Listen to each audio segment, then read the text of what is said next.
Welcome to the Thrive 25 in 5 podcast, where we provide a quick win to optimize your health and longevity in just 5 minutes. Hey everyone, welcome to today's show where we're continuing the weekly theme of core supplements, and today we're focused on magnesium. I've read quotes from experts that say things like, it's difficult to overestimate the importance of magnesium to life. It's responsible for over 600 biochemical reactions in our body. So what does that really mean? Well, some of these biochemical reactions include how we create and manage our energy, aka our metabolism, and protein synthesis, aka how we grow and maintain our strength. Somehow this master mineral is actually able to give us more energy and improve our athletic performance, while at the same time lowering our stress and anxiety. The list of benefits are really pretty crazy. It improves our blood flow, regulates our blood sugar, positively influences our DNA, and even seems to help with migraines, depression, and asthma.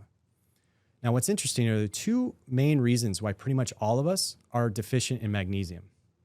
Number one, fertilizers reduce the uptake of magnesium in plants, and heavy rain in unhealthy soil washes the magnesium out. So our food supply has less than it used to.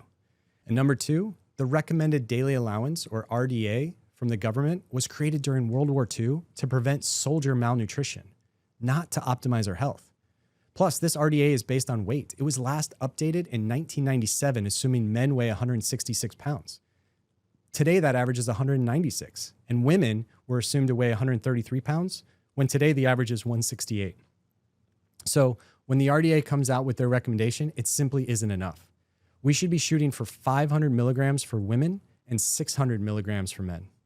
And one more thing to consider, if you work out and sweat a lot, you lose magnesium at a much faster rate, just like you do salt or sodium. Now, you can get magnesium in some foods, like you should definitely be eating a fistful of pumpkin seeds as often as you can. Plus, there's other nuts like almonds that also have magnesium. But it's tough to get to this updated recommended level through diet alone. So unless you're up for eating 12 cups of edamame, 14 avocados, or 12 scoops of peanut butter, although I might get close on some days on this last one, it's simply not enough. Now, there is a test for magnesium, but it's really not that reliable. Over 99% of our magnesium is in our tissues, not our blood. So if you do get blood work and it includes magnesium, make sure you try to look for results between 5.2 and 6.5 milligrams per deciliter. So if you are thinking about considering a magnesium supplement, one thing to consider, there's actually 11 types of magnesium. And the most highly recommended forms seem to be magnesium glycinate, magnesium malate, and magnesium taurate. These are all going to be listed in the show notes. But it's best to take these supplements 30 to 60 minutes before bed, as they can also be a powerful sleep aid. Now, one special note that I also want to mention, you might have heard from Dr. Andrew Huberman and other experts, magnesium L-threonate actually crosses the blood-brain barrier. What does that mean? Well, it's very rare that substances in our blood can get into our brain. And this is by design to keep toxins out of our brain. But magnesium threonate defies this fence and has been shown to actually improve our cognitive function, including memory, and even stimulate growth of new brain cells by increasing our BDNF. That's brain-derived nootropic factor. So bottom line, magnesium might be the mineral you didn't know you needed and could jumpstart your health. That's all for today. Thanks for listening.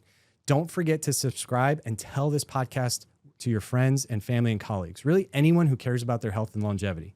We really appreciate it as we grow our community here at Thrive 25. We'll be back on Friday. Have an awesome day.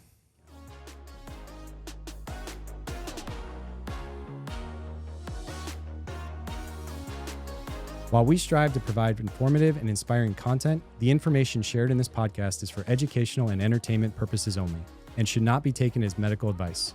Always consult with your healthcare provider for any personal health concerns or before starting a new health regimen.